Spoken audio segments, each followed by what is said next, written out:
So the 4th of July is this coming Wednesday, and with that we celebrate our country's freedom, and we celebrate our freedom, and we celebrate the creation of that Declaration of Independence. And I really think that for us, the 4th of July isn't just a celebration of our country's freedom from British rule, but I think there's really something much more symbolic and much more fundamental about celebrating Independence Day and the 4th of July. Because I think for me, much of that celebration is really about the freedom that we have. The freedom that we have to create the life of our choosing. That means the freedom that we have to work in jobs that we want and where we want, and to live where we want, and to marry whom we want to marry, and to practice whatever religion it is that we want to practice or what spiritual path it is that we want to walk. The right that we have to vote and the right that we have to have a voice. I think it's a celebration of all of that when we celebrate Independence Day. And that Declaration of Independence that's celebrated this time is really a declaration of human rights. It's a humanitarian document, really. And it says, some of the things that it says is all people are created equal, and how grateful we are to stand in that. And it says that we are endowed by our Creator with the right to life, liberty, and the pursuit of happiness. And liberty means freedom. We are endowed with that right that cannot be taken away from us for freedom. And we love that. I love that. And so I celebrate, and I think we celebrate that freedom for us individually and collectively. And I love to celebrate that. I am so grateful for that freedom to choose and to create the life of my choosing. Anybody else happy that you get to choose the life of your own creation and what it is that you want? Absolutely. You know, as human beings, that's something that is inside of all of us. That desire, that want, that need that we have to create the life of our choosing. To create and have things in our life that make us happy, and things that bring us joy, and things that lead to a really rich and a satisfying life. We all want to have those things. And I know that while we are living in this world, we don't always experience life and the things that are going on in our lives and the things that are going on in the world as things that make us happy, or things that make us joyful, or things that line up with our preferences and with the way that we would like them to be. Everything doesn't make us happy all the time. Many things happen. Things like maybe you lose a job that you really loved, or you come down with an illness, or possibly that you are having difficulty in a relationship with your spouse, or with a parent, or with a child, or your next door neighbor. Or maybe the experience is really about not having enough. Not having enough money, or not having enough time, or enough friends, or enough love. And not just do we experience things in our own personal lives that don't make us happy, but we experience things in the world that aren't in alignment with our preferences. Things like inequality, things like people being treated unjustly or unfairly, or the divisiveness that's going on in the political systems of today, bipartisan politics where they can't seem to agree on anything. Or how about even bipartisan politics in your own family where you can't find common ground? You know, none of those things line up with our preferences and how we'd really like things to be. And what often happens when those kinds of things are happening in our lives, and when those kinds of things are happening in the world, is we experience a sense of hopelessness. We experience a sense of helplessness, and we feel powerless to change what's going on. Therefore, we feel impotent, and like I said, we feel helpless because we don't know what to do about it or what we can do about it. What we can do about it. But really, how is it that we can feel hopeless? Or how is it that we can feel helpless when we live in this realm, in this field of infinite potential? How can we really feel hopeless when we live in this realm of infinite possibility? That is the nature of life itself. How can we feel hopeless when we live in this universal presence, this thing we call God, the infinite that is not bound by anything? I think the only reason we can feel hopeless and that we can feel helpless is because we forget that God is at the center of whatever that thing is that's making you unhappy. We forget that there is no other power besides God. We forget that that presence is at the center of the situation. We think that what is happening in the world somehow has power over us. But the truth is, what's going on in the world is a result of old causation. And the power exists in this moment of new causation. And that new causation happens within us through our thinking and through our beliefs and through what we put our attention on and where we place our energy. We are the creative, causative factor in this moment. We forget that sometimes. And then we think we're a victim to what's going on out there. And so I'd like to share with you a story by Alan Cohen who speaks to that in a way that I think you'll be able to understand. He says, Dr. William Parker was a psychologist assigned to work with a young man with a long history of drug addiction. The patient showed up with a thick dossier of dire diagnoses and failed treatments. The psychologist, however, did not focus on his patient's addiction. Over the term of the man's treatment, the psychologist kept asking the fellow, "Who are you when you're not an addict? And what did you do this week that was powerful and productive?" Over time, the patient responded to the psychologist's view of him as a strong and healthy person. Eventually, he transformed and dropped his addiction for the first time since entering treatment many years earlier. And he goes on to say, at a weekend workshop, a fellow arrived with his 19-year-old son, whom he introduced to me as a, quote, severe depressive. Then the father went on to describe all of his son's problems in gory detail. I felt bad for the boy who was standing right there being labeled as a loser. I told the father, let's see how big we can let your son be this weekend. During the seminar, I addressed the young man as a worthy, capable guy. And that is how he responded. By the end of the program, he was a star of the seminar and everyone fell in love with him. At the conclusion, he gave an extraordinary, inspiring talk about how great it felt to be regarded as good. Take care of how you see people, for the one you see is the one you will get. Our consciousness is creative, and it not only affects our life, it affects everyone around us and how they respond to us and how they respond in our presence and even when they're not in our presence, because we are all part of this collective consciousness. Our consciousness affects the whole. And so we are all called then to remember that the infinite is at the center of everything.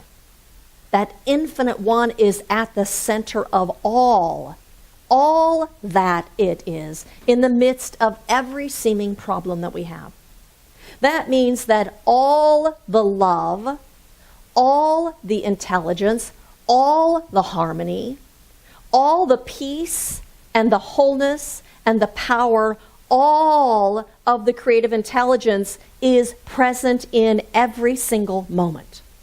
It is present in every single situation. It is present within me. It is present with every person that is involved in whatever your issue is. That one is everywhere present, equally present at all times. Here and now.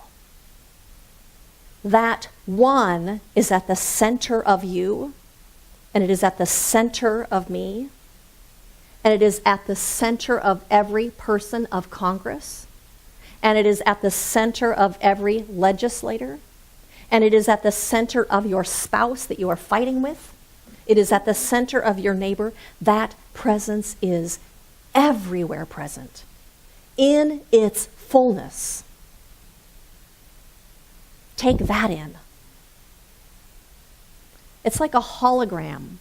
If you took a hologram of a rose and you cut it in 2 pieces, you'd have 2 full roses. If you cut it in 4, you'd have 4. If you cut it in 6 or 100, that's how many full roses you'd have. You wouldn't have the leaves in one and the stem in another and the thorns in another. You'd have the whole thing. That's how the infinite is. All of it is present everywhere at the center of everything. And so we're called to remember that when we're experiencing strife or discomfort about something that's going on in our life, when something doesn't match our preferences. All of the divine present, in every situation, in every person, in every moment. Knowing that opens us to it. That's what we talk about when we read our vision statement. Knowing that it's present opens us to it. Ernest Holmes, the founder of this philosophy, says, the only barrier between us and our greater good are things of thought. Because our thought is the creative factor. And so knowing that that presence in its fullness is right here in the midst of this opens us up to healing. Healing of body, healing of emotions, healing of relationships, healing of the world. Knowing that. And so the title of my talk today is Free to a Good Home. And what I'm talking about is that we live in that field of infinite possibility. And that all good is available to us when we recognize that it is available. It becomes active in our life and in the world when we recognize that it is active. And it becomes active in the world in our thinking and in our minds and in our contemplation and in our embodying that belief when we make room for it inside of us, when we create home for it inside of us. All the good is free to us when we make a good home for it inside of us. So we have to do the inner work first in order for the outer to change. And so we do things like affirmative prayer and spiritual mind treatment. We do things like contemplating, sitting in the quiet and contemplating that presence is at the center of your situation, at the center of that person who you think is not of God. We meditate and we visualize and we see it and we feel it and we make it real inside of here. That's how we change our consciousness. And so in the Science of Mind textbook, Ernest Holmes says, there is a place in the mentality, in the heights of its greatest realization, where it throws itself with complete abandonment into the very center of the universe. There is a point in the supreme moment of realization where the individual merges with the universe, where a sense of oneness of all life so enters his being that there is no otherness. It is here that the mentality performs seeming miracles, because there is nothing to hinder the whole from coming through. We allow ourselves to live in that experience of oneness, and we allow the whole to come flowing through because we've created the opening for it. And so in our contemplation and in our communion, we make room for that one to come in and to come through us into the world. And because we are part of the collective consciousness, because we are part of the one mind of God, when we make ourselves available to it and allow it to come in, it becomes present everywhere also because there's only one. It becomes active everywhere because there's only one. And so we are called to know then that we live in infinite possibility. We are called to make home within ourselves for that realization and that truth to live. We are called to make room in ourselves for that belief to take roots and then to grow. We are called to know that in the midst of any difficulty and any seeming obstacle and any seeming impasse, infinite potential is here also. This too is permeated with infinite intelligence. This too is permeated by absolute love. This too is permeated with harmony and oneness. Divine intelligence. And so another story by Alan Cohen. He says, in 1949, Popular Mechanics printed an article describing a hypothetical computer 50 years down the road. A leading-edge expert at the time predicted, computers in the future may weigh no more than 1.5 tons. Is that hysterical? The end of the 20th century has come and gone, and laptop computers have shrunk to 3 pounds and less. Not to mention smaller PDAs and a universe of tiny computers orchestrating household, office, auto, and industrial gadgets. The computer experts' size and weight prediction had underestimated the miniaturization of the technology by a fact of 600. If you consider Palm Pilots, he was off by a factor of 5,000.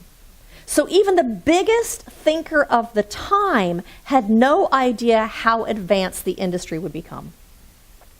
As you envision the future and all of your life to come, consider that the good that arrives may be 600 or 5,000 times bigger than what you can imagine.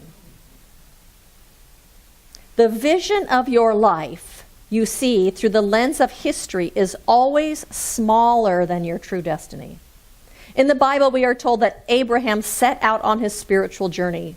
God bade him, lift up your eyes.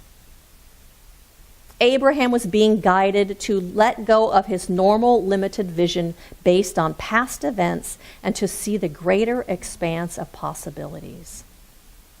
Believe in your future. Believe that your future will be even better than you can imagine, and you open the door for it to be so. You create an opening in your consciousness for infinite possibility to express itself in that particular situation that you are holding on to.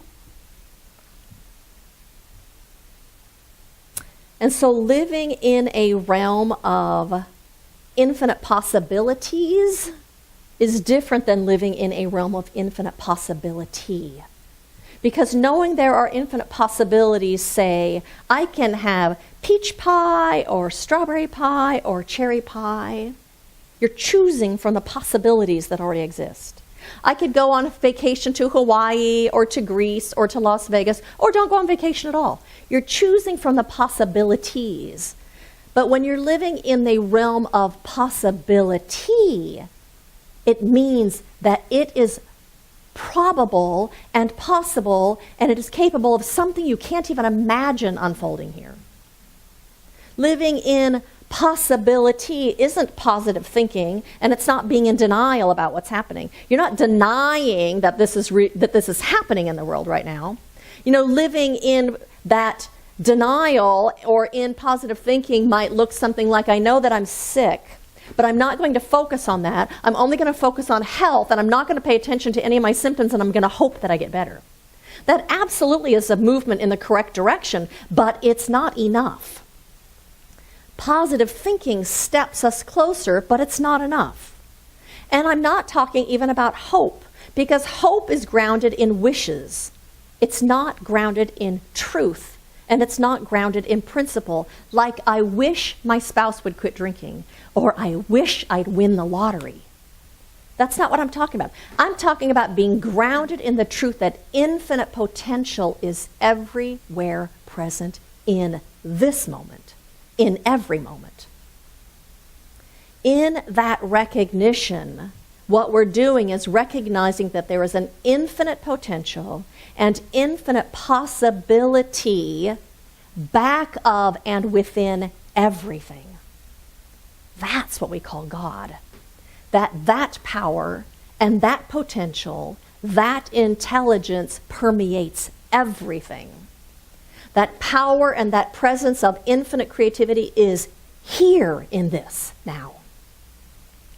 Knowing that within the seeming obstacle and problem that there is a solution opens us up to a solution happening. I love this quote. Dr. David Schwartz says, "Believing there is a solution paves the way to the solution because it opens us to the possibility. We create the opening." Ernest Holmes says, "The truth, with a capital T, that we announce is superior to the condition we are about to change. In such degree as we speak the truth, the Almighty has spoken. When I say infinite potential exists here, the Almighty through me has spoken something into creation. When I say infinite love is here, when I say absolute harmony is at the center of this situation, I am speaking a word of power that is the truth, and that's how manifestation happens." And as a result of doing that, we become a healing presence in the world. We become that beneficial presence that we're talking about just through our consciousness. So my invitation to you is every single time something in your world is out of alignment with your preferences, when something is out of alignment with the good, to affirm that infinite possibility exists here. That thing that's frustrating, it exists here. Here, now, in the midst of this. Infinite intelligence, absolute love, infinite creativity is expressing and unfolding in this situation and through this situation and as this situation. And so I'd like to close with something out of the Science of Mind textbook. He says, "Never limit your view of life by any past experience. The possibility of life is inherent within the capacity to imagine what life is, backed by the power to make this imagery." Here you go. It's not a question of failing or succeeding. It is simply a question of sticking to an idea until it becomes a tangible reality. You stick to the truth even when you can't see it.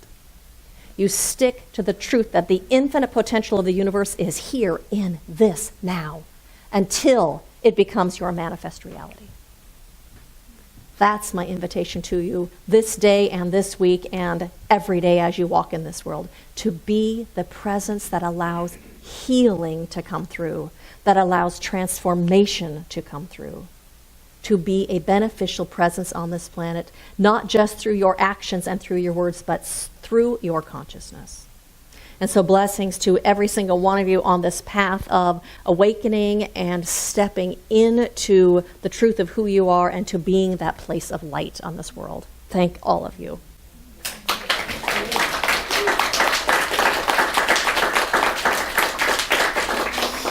And so I invite you to join me in an affirmative prayer. And so we take our attention and we take our energy and we take our focus and we turn it to that infinite one, that infinite possibility, that presence and that power and that one and that life that is none other than this presence of God, this presence of the infinite, this presence that is not bound by anything that is happening in this world. We turn our attention to that infinite potential, to that love intelligence, to that life force, recognizing that this is the only power there is. This is the only presence there is. This is the only one that there is, that is back of everything, that is in and through everything, that permeates everything. Before time began was this one, and into infinity is this one expressing itself and unfolding and shedding its light and its love and its peace and its wholeness and its power and its good into this world as creation.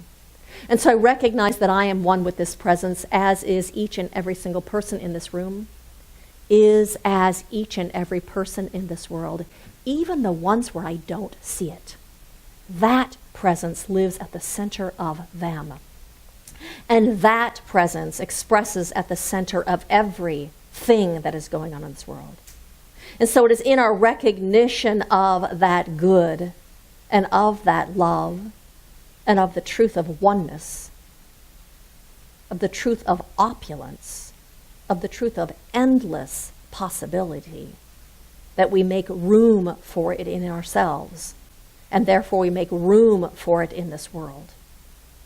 We see it and we call it forward, allowing it to unfold in a greater way, in a fuller way, in a more profound way, and healing is taking place all around us. For I know that not just are we open in this room, but there are millions of people in this world, billions of people who are open and who are receptive. And so that light is flooding in now and filling everything with its beingness.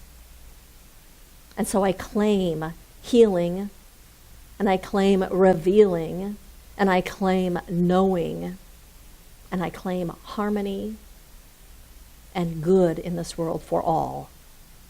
And so it is with that I release this word into that infinite law of the universe, knowing that it is taken a hold of and it is unfolding even now, in this moment and every moment, because we have recognized it as such. And so we hold our vision there, and we know this to be the truth. And so I release this prayer, and I say, thank you, God. And so it is.